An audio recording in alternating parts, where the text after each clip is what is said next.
ఎన్నికల్లో ఫైట్ చేయటం గెలవటం తన రక్తంలోనే ఉందని ఆసక్తికరమైన వ్యాఖ్యలు చేశారు ఖైరతాబాద్ ఎమ్మెల్యే దానం నాగేందర్.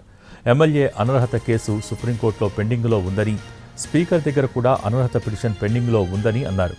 రాజీనామా ప్రస్తావన ఇంకా రాలేదని, ముఖ్యమంత్రి ఎలాంటి నిర్ణయం తీసుకున్నా కట్టుబడి ఉంటానని అన్నారు దానం నాగేందర్.